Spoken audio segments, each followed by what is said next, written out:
Okay, hello. My name is Silvester Henderson. I am owner of Professor for Life Incorporated, and I'm also full professor at Losman Honors College. I'm a music professor, and as many of you know, I work as the department chair for the department, and many of you know I've been involved in many capacities within our institutional system of higher education throughout the California Community College system, and I am so honored today to be able to interview Dr. Emad Rahim, who is a full professor in project management at Bellevue University, located in Bellevue, Nebraska. So I want to say hello to Dr. Rahim, and we have a series of questions we're going to ask Dr. Rahim about what he does and what makes him such an exciting academic. I think you give me too much credit. Okay, well, no, I don't think so. I think a man like you, I was so impressed. Many of you in our media land may not know this, or if you do know it, this man is very, very decorated and has a very humble exterior and just a humble frame as a professional, and I appreciate that. So, Dr. Rahim, tell us, kind of introduce yourself to our digital media academic world, if you would, please, sir. Hey, hello, everybody. My name is Dr. Emad Rahim. I'm an endowed professor at Bellevue University. I operate a Center of Excellence in Project Management. I also manage all their project management programs, both online and on campus. And I'm also the director of a business analytics program that's also on campus. I've been at Bellevue University for a good 7 years. And like many professors now, I have this hybrid opportunity where I live in Syracuse, New York, but much of my teaching is done online and in a hybrid setting back at Omaha, Nebraska. Wow. Dr. Rahim, how has that transition been for you, going from teaching in person to primarily teaching the majority of your work online? How has the transition been for you and your family? It's been great, right? So less traveling, right? Less wear and tear on the body when it comes to traveling. So I went from teaching 80% online and 20% in person to now pretty much 90% online, and then a handful of classes I teach in person. But that university is local. That university is Syracuse University. So it's actually been very good for the family. Good for you. I know it was good for my family. I went from one of the challenges that I had, Dr. Rahim, I didn't really know. I had never taught any online class before COVID, and now pretty much all of my work is online, and it's been very enthralling. Could you describe your work and obligations as a full professor at Bellevue, and what classes do you teach? And tell us what are some of the positives and challenges of some of the courses that you teach or you've created as well. Yep. So I manage both faculty in regards to hiring, performance review, training, and things like that. I help schedule the classes in regards to who's teaching them, what term, what semester, whether it's an evening class or an online class. I also manage the updates when it comes to curriculum revision. So when things need to be updated in regards to content, new information, new materials, but even when it comes down to structure changes that the university might make. And I also manage accreditation because our project management programs are accredited by the Global Accreditation Center, which is operated by the Project Management Institute. So my responsibilities, a lot of it is remote, right? So I make phone calls throughout the day, calling faculty, facilitating training, teaching 3 to 4 courses a semester, so also working with students on that end, and then working with the curriculum design people when we're fixing courses and updating courses. And then I travel on the university's behalf to create partnerships, develop new programs at different companies, create new training opportunities, like to help people become certified in project management, or create boot camps to prepare people to be certified in project management. Can you tell our listening audience, give us a quick description of what is project management? Okay. I think so. A lot of people new to project management tend to think project management is is very technical and focuses heavily in construction and technology. Why, that may have been true 20, 30 years ago, but now project management is in every industry, right? So project management is the art and science of managing a project from beginning to end, right? And using the right methodologies, right? The right tools and techniques to successfully complete that project from start to finish, right? This is developing the project plan, working with a team to identify the risk associated to it, identifying quality measurements and insurance to put in place to make sure your quality is in good standards, managing the budget, managing communications. So basically working with a team to assure that the life cycle of a project is successfully completed from start to finish. It sounds like all universities and colleges are come under that as well. Exactly. Especially when you're looking at designing new courses, designing new programs, designing budgets, coming up with different line items, deciding is it time to invest in new faculty. Would you consider those areas or those concerns to come under project management as well? Yep. So if you're developing a new course or a new program from scratch, that would be project management, right? But if you're just maintaining, you're kind of like just revising the course over and over again and following the same process, and that's more of an operation, right? So anytime you're developing something from scratch, from the ground up, and you have a lot of gray areas because it's brand new, right? There are a lot of things that you're familiar with because you've done something similar, but maybe this is a new program that requires different accreditation. Right, it's using maybe new simulation tools, or maybe it's an adaptive learning software that you're integrating, or maybe it's a competency-based program, of course, right? So that's brand new that your university may have never done before. So you want to take those steps, those tools, those people that you need in order to make sure this program's successful, right? So you want to be proactive. And that's really what project management is really being proactive and looking at the project from a high level, figure out what's the best way to approach this. So that way, all of the needs of the stakeholders are met. Now, are you teaching both undergraduate and graduate level courses, or only graduate level courses? Yes, both. Both, okay. Kind of tell our audience before we go to our third question, what has been your journey? Your background and your story was so compelling, having grown up with some challenges as a kid, and now you sort of travel through many life cycles to end up being this famous professor, full professor for Bellevue University. Tell us, what was that like, and how do you feel about it at this stage in your life? It's been very humbling, right? Education has been very rewarding for me. For those that don't know my background, I came to this country as a refugee, as a genocide survivor from Cambodia, and like many refugees, I was raised in a single parent household, struggled with poverty, violence, and in public school, I struggled with a learning disability and was later diagnosed with dyslexia. So I feared education, right? I wouldn't say I hate education. I feared education. I ran away from education as much as possible. And then in community college, after 2 years of being in a community college, I was diagnosed with dyslexia, right? And instead of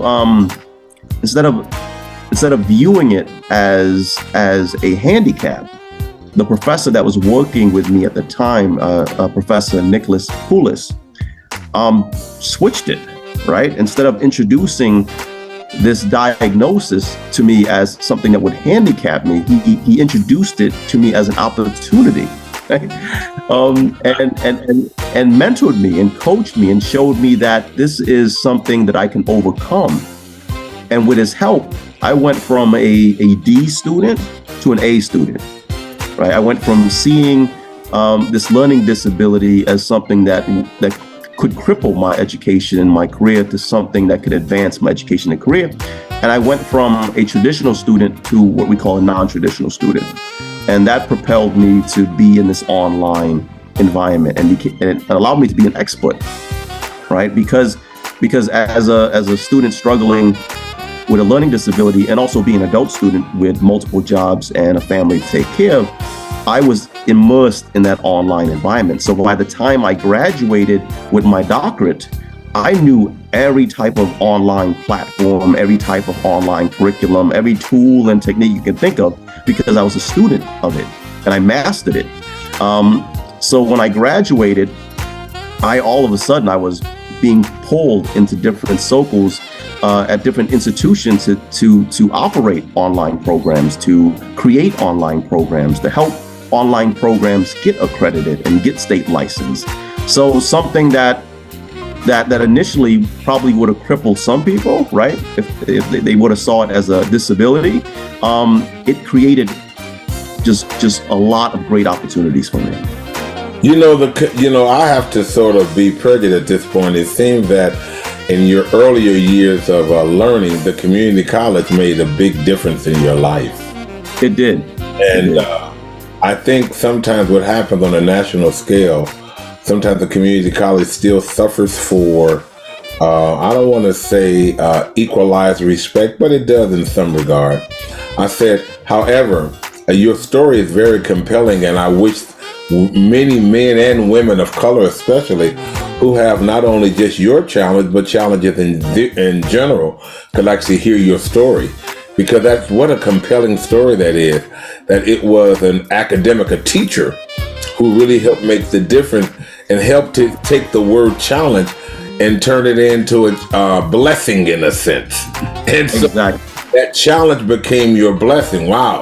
Tell us, where did you fulfill your baccalaureate degree, your master's degree, and your doctorate? Where did you achieve those rankings from? What universities?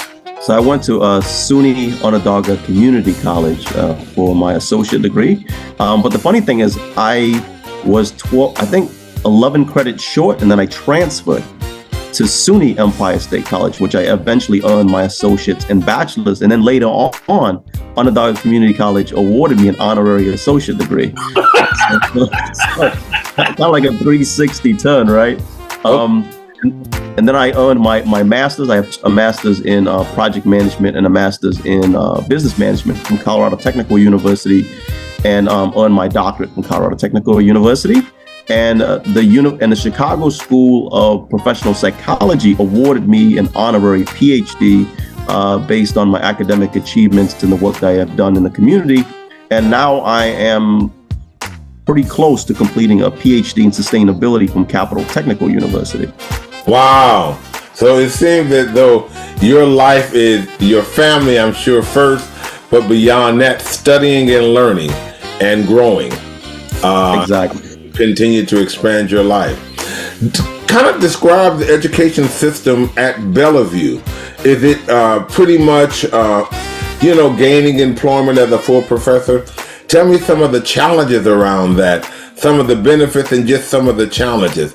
It's important for me, especially for young people, because I love education so much. I'm always trying to encourage people to become educators.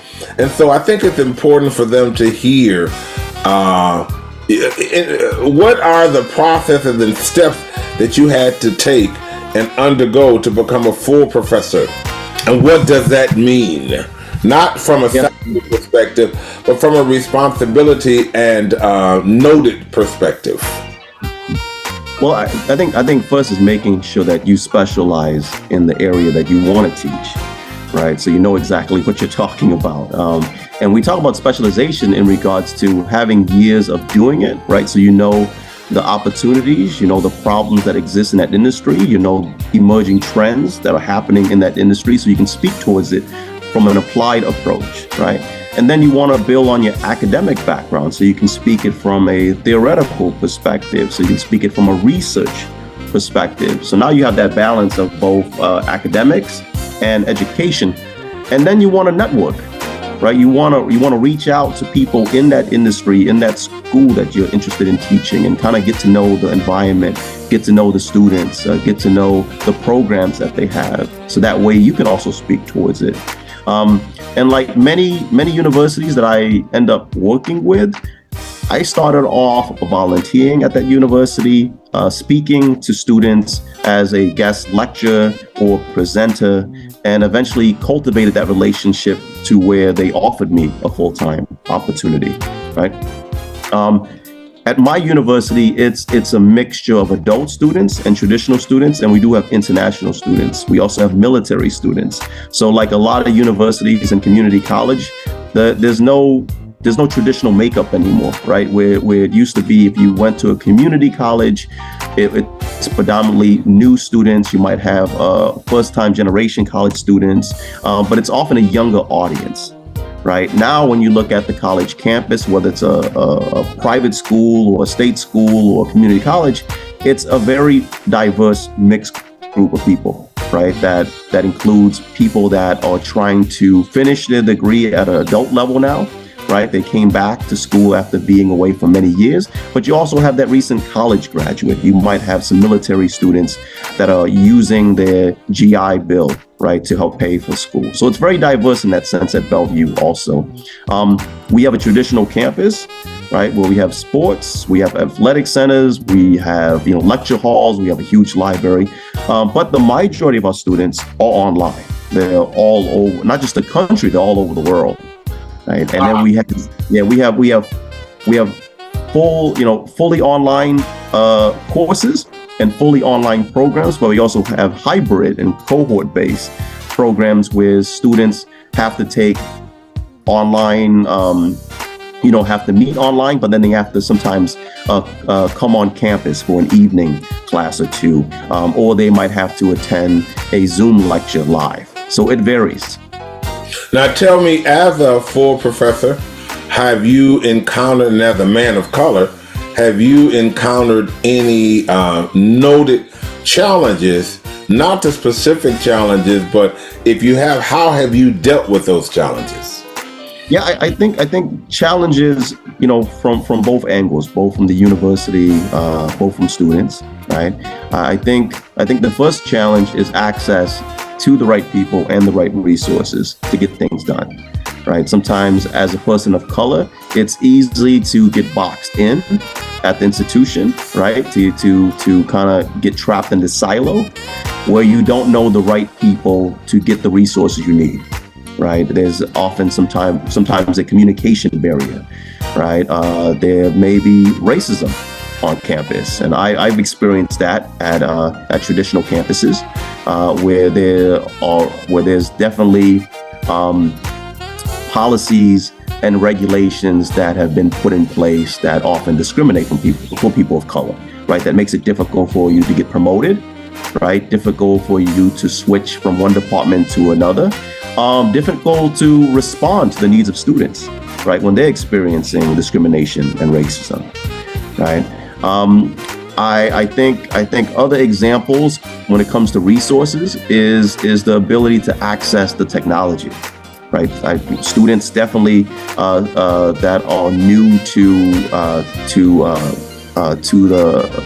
to innovation that's happening when it comes to the changes in curriculum, right? There's a lot of conversations in AI and ChatGPT and students requiring tablets and things like that. And there are a lot of students of colors that don't have access to those things on campus, right? But we know that in order to advance their career, in order to advance the opportunities, they need access to technology, right? And access to those resources that can teach that technology, right? And sometimes as a person of color, you end up feeling like you need to be a jack of all trades, right? So I teach project management, but I find myself coaching a student to become a better writer, right? Even though I'm dyslexic, I'm not the best writer, but they feel more comfortable talking to me and reaching out to me in regards to dealing with their writing issues, or they feel uncomfortable talking to their student advisor, that they feel like that their advisor is not providing them the right support and not coaching them enough and not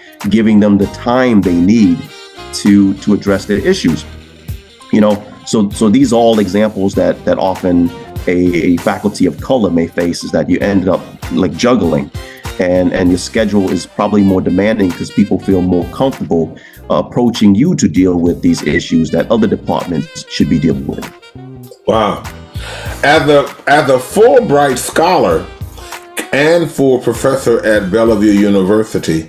Can you tell us what are some of the benefits and explain to our audience what is a Fulbright Scholar? You know? Yeah, I didn't know what a Fulbright Scholar to participate. I just thought it was this this very elite fellowship that only a few people, could attend, and you had to get nominated and things like that. But I applied for it and got accepted. So basically, the Fulbright program provides scholarship. They provide stipend. They provide support in regards to access to overseas programs, institutions, to give American faculty and students an opportunity to kind of study abroad, but also work on research and projects and things like that. So I had the opportunity to go to Kosovo for a month and work with Rochester Institute of Technology to help build a brand new project management program from scratch.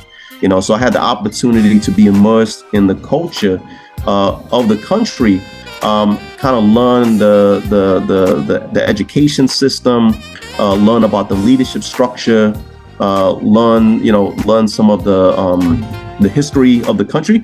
But I had an amazing opportunity to kind of travel all throughout parts of Europe. Went to Greece, I went to Croatia, I went to Montenegro, I went to Bosnia, all within a month's time frame, and got to meet politicians, people from the United Nations, and university presidents. So you almost are treated like an ambassador, representing the United States and using your expertise to help advance these institutions overseas. Wow, that sounds really exciting. Now tell me, how does that sort of intertwine with you having a position entitled an endowed chair? And explain that, because these are words a lot of times that you do not hear in in the California community college system. Having worked myself in my earlier years, I won't tell the audience my age, because you know what? I'm still trying to find a pill to become younger. You tell me when you find that pill. I'm looking for it actively. But yeah, tell us what are some of the benefits that you received as an endowed chair, and explain to our media world, what is an endowed chair?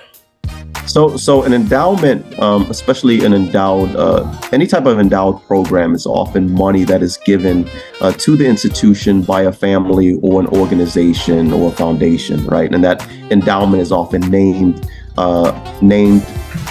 to acknowledge that donation, right? So an endowed professor or an endowed chair is often connected to a family or foundation that donated money, and it's related to a certain specialization, right? So let's say let's say your family is very wealthy, and they are, their background is in brain surgery, right? So they're very well known in brain surgery, and they end up giving millions of dollars to a medical hospital, and they want to endow a professor. So this way, the professor does research related to that specialization and use their name and honor to kind of push that specialization forward. So my background as an endowed professor is in project management, because that's the family is focused on leadership, community engagement, and areas of science and technology, which is also ties to project management. So as an endowed professor, when I do things like my presentations, like my research, like my publication, it all ties back to the work that the family does, right? And because of that endowment, it also covers the cost of my travel and salary also.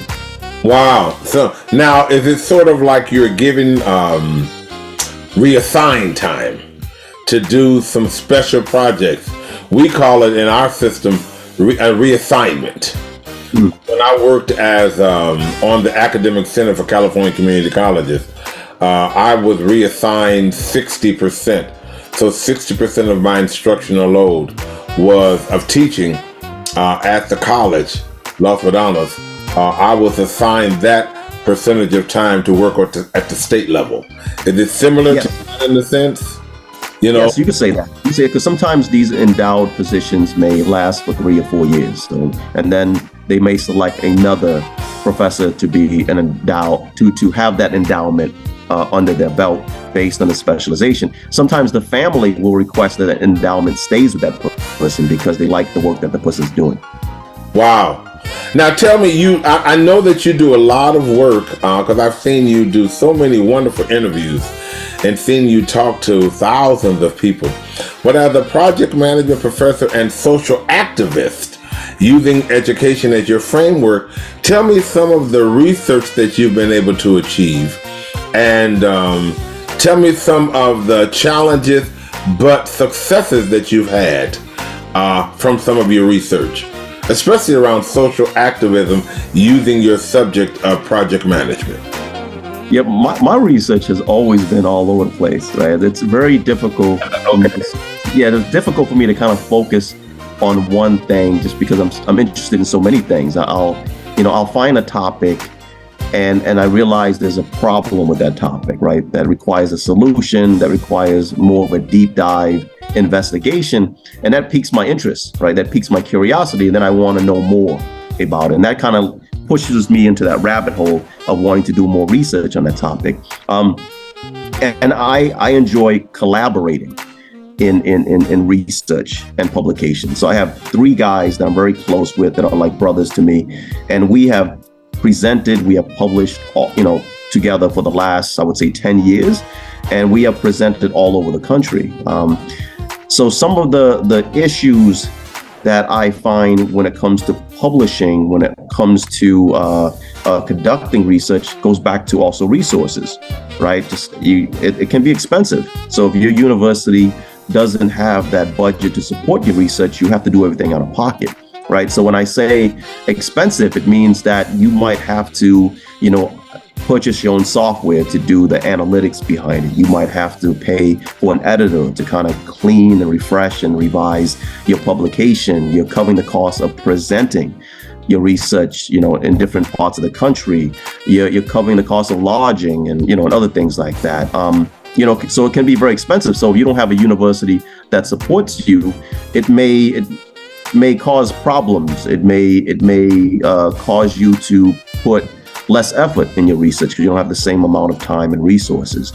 But when it comes to the academic setting, research is everything, right? That in order to advance your career, especially with private universities, research is big because it not only puts your name out there, it puts the university's name out there. So every time you publish, your university is affiliated with that. And every time you present, your university is affiliated with that. So it looks good for the university in regards to marketing, advertisement, enrollment, but also when they want to pursue grants, right? So when you're trying to get money for your university, you can say you specialize in this topic by way of publication, by way of research, and that is more likely to help you get that research money you're pursuing. Now tell me, thank you, sir. Tell me, as an activist, tell me some of your work as an activist, or tell me how your research has enthralled some of your speaking to African American males, especially Latino males, underprivileged males. I focus a lot of my work around building the disadvantaged male. Not that I don't love females, because I love them equally as well, but it seems to be we're so underrepresented in the system nationwide that I try to focus a lot of activities around males in particular. Tell me, how has some of your activist work or your activism as an activist worked to encourage some of the males to change their lives and consider education? Mm-hmm. Yes, so much of my research also, as you mentioned, focuses on education, and that ties to a lot of the activism work that I do in trying to promote equal opportunity when it comes to education, right? And promote the need for better access to public education, good public education, quality level education, making sure that the right people are given the space when I say right people, is often people that are disenfranchised, right? People that are most affected by the lack of quality in education, by the lack of resources using technology to pursue those education opportunities that they're looking for, the money that is needed to hire the teachers, to create the programs and things like that, and network with the right programs, the right organizations, the right people, and make sure that their voice is heard. Being an educator at the higher education level, we have a lot of privilege, right? And we have privilege and flexibility. We have privilege in regards to maybe the salary and resources we bring to the table, but also our scholarship. When I make a phone call as Dr. Rahim to the public school system, I'm also using the university as an affiliate, right, to my advantage, so where they would pick up the phone, right? When I'm trying to get resources for an after-school program, I will use my affiliation as a board member for a foundation to also get them to pick up the phone and respond to this call of action and the needs and things like that. So I think it's important as educators, especially people like us as professors, as administrators, to step off the ivory tower, right, and use our research, use our expertise as leverage and opportunities to help bring more people to deal with hard topics, right, to have these tough conversations and facilitate collaboration and networking opportunities that are often lost in these spaces, that are often not in these spaces. Tell me, who are some of the academics who influenced you the most to carry out this enthralling work that you do?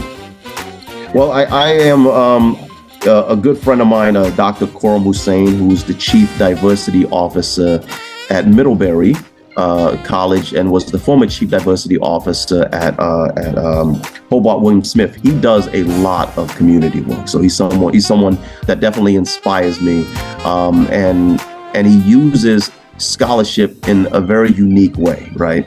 Dr. Daryl Burrell, I think he's in Mercy College. He does a lot of community work, and he's someone that also inspires me.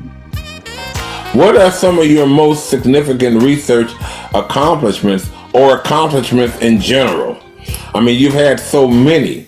If you were to just pinpoint one or two, that would serve as a basis of excitement for students in general, all students. And they said, Dr. Rahim, tell us something that you've done that you're most proud of. What would it be? What I am most proud of sometimes, when it comes to our academic writing, very few people read it except us, right? My dissertation was on examining how inner city organizations get labeled and stigmatized with the word ghetto, right? So if you're an inner city organization that is located in a disenfranchised community, you might be labeled as ghetto, right? And how that impacts how other people perceive of that organization and how they are affected by funding, resource allocations, partnership, marketing, visibility, and things like that. So where we know that people get stigmatized, we know that people get labeled and get stereotyped, an organization can also experience this, right? And through that research, I've been able to travel around the country talking about organizational stigmatization and how inner city organizations are impacted negatively by this labeling, right? So that brought this conversation to light. And in some organizations, it required them to refocus their attention on their own culture, right? Their organizational culture, their structure, and create new policies and procedures to kind of confront these things. Other organizations realize that they need to kind of do a better job in marketing and PR, right? And sometimes realize that there's a lot of internal problems that affect that labeling and that stereotype, right? And that has allowed me to travel all over the country, having these great conversations with both organizations and universities, but also looking for solutions to deal with that, and met some amazing people in the work that I've done. It sounds like you sort of answers a couple of questions. One in particular is how have you improved opportunities for men of color? But it sounds as, from not only your dissertation work, but from all of your work and your speaking and your curricular development and just in general, you find the time to make policy changes and improvements for students of color in general so they can exceed. Tell us a little more still about that. What are some of the strategies that you would tell a young student of color, especially male, if they're from the ghetto? Because Lord knows I was from the ghetto and people probably still think I'm ghetto. What are some of the steps that you would tell a young black man, for instance, if they come to you and say, Dr. Rahim, I want to change my life?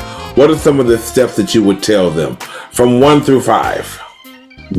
I don't think the step is the same for everybody, but I can tell you something that changed my life is making sure that I am more vulnerable, that I accept vulnerability, right? And by what I mean is that often when you grow up in certain communities, you have this protective layer, right? That we put this protective layer, and that protective layer prevents us from being open and honest with people, right? And sometimes that protective layer prevents us from stepping outside our comfort zone, right? And meeting new people, right? Which also limits our opportunities and access to career advancement, things like that. So I would always say is that it's important for us to kind of reflect on our own situation, on our own behaviors, on our own experiences, and look for people that could help us, move forward, right? And we also have to recognize those things in order to work out those issues in ourselves, but we also have to be willing to reach out for help, right? I find that sometimes people want a quick fix, right? So when I meet young people of color and they approach me and they're like, I would like to do this. I want to do this. Please help me with this. But they don't have the patience, right, to work towards creating a plan and execute to make that happen, right? They think that stuff is overnight, right? So when they look at people like you and me and they see our success, they don't realize it took 20, 30 years, right, for us to be here and at this level. Right. And they don't, they sometimes find it difficult to see that far ahead.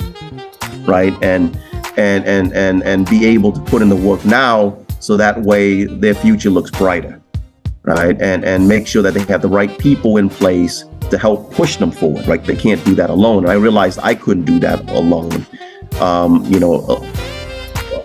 Luckily, early in my career that I was willing to reach out and ask for help.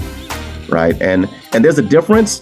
And I want to make it clear that there's a difference from taking advantage of opportunities and being an opportunist. Right. That a lot of people confuse these two, and it rubs people the wrong way because of that. Like when they see someone in a position of power, when they find someone that they respect, they're automatically trying to leverage that person's position, that person's title, to take advantage of an opportunity. So they become an opportunist instead of looking for an opportunity to partner, an opportunity to grow, an opportunity to learn from that person, to get mentored from that person, right? So that's the big difference, right? One is learning and growing, and one is trying to take advantage of a person. So it sounds like a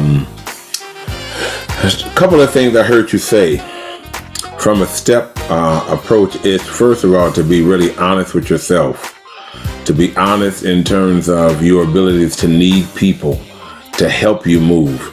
2, to listen. 3, to look for opportunities, but be able to take advice. I have found that sometimes students of color, you're right, because of, and sometimes rightfully so, because of the challenges that they face, they don't trust. Mm-hmm. and to be able to trust, and then to be patient with themselves, to realize that you're not going to reach your goal overnight.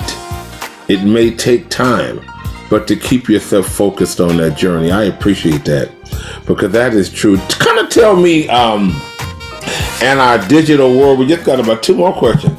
What are some of your future goals, projects, and innovations? What are some of the things that you're looking to do?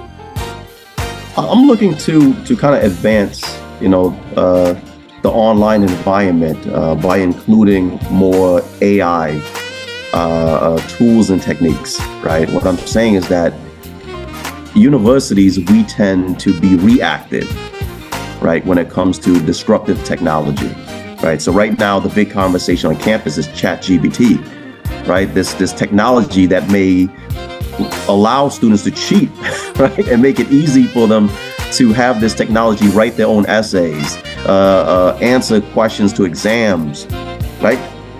So we're not proactive, we're reactive, right? And several of my colleagues that are proactive, that think like me, we're trying to figure out, well, how can we include ChatGPT in the classes?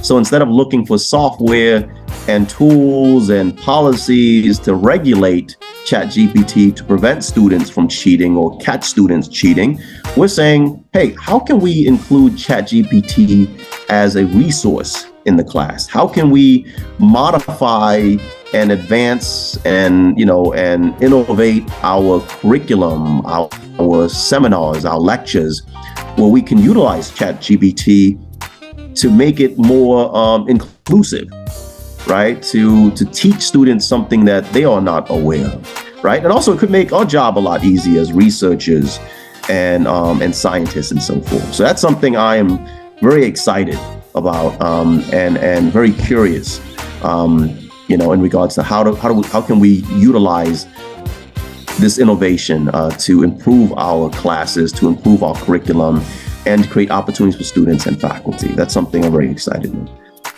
It sounds, one of the challenges, thank you, Dr. Rahim, one of the challenges that we face in the California community colleges is the, I don't want to say the authenticity of the work that the students present, but it is trying to really engage the students to develop their intellectual curiosity in addition to using these modern tools.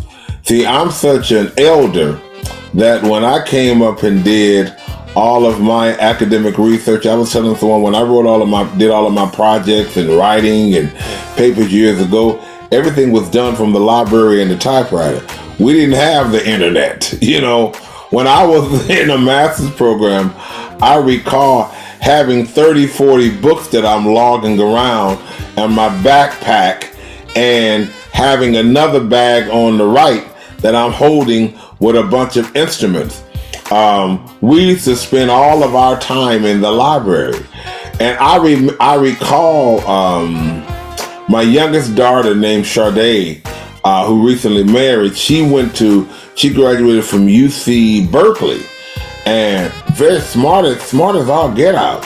And I remember asking her, because when she was at home before she moved and completing her Bachelor of Arts degree in literature, it seemed like she never went to the library.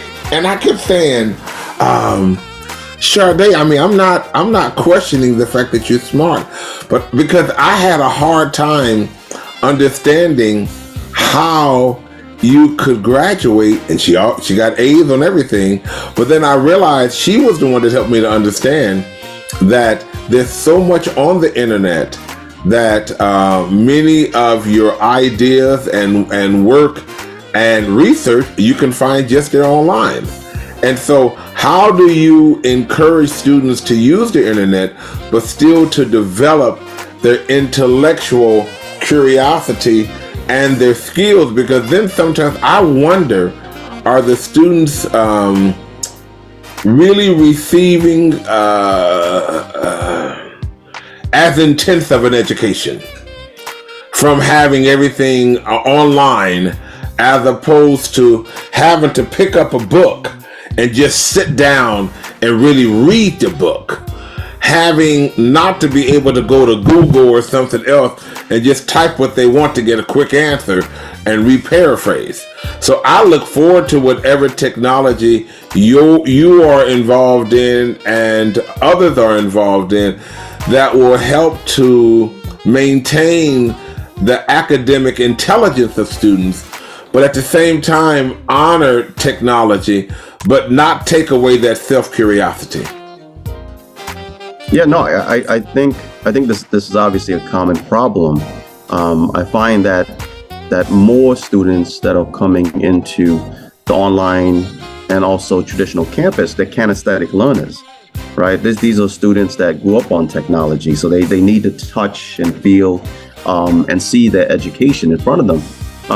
So as faculty, in order to get them to understand the value of being a critical thinker, we have to create assignments that allow them to do that. So instead of just traditional lectures that we're providing, instead of traditional homework where we're just giving it to them, we have to create an environment where they have to do some problem solving, right? We have to create more group projects to allow them to work with each other and ask those tough questions and deal with dynamics that they can only experience when they're working with new people, right? Besides themselves isolated in some type of library or some type of dorm, and create even simulation opportunities and games to where they have to do additional research, where they just can't Google something, right?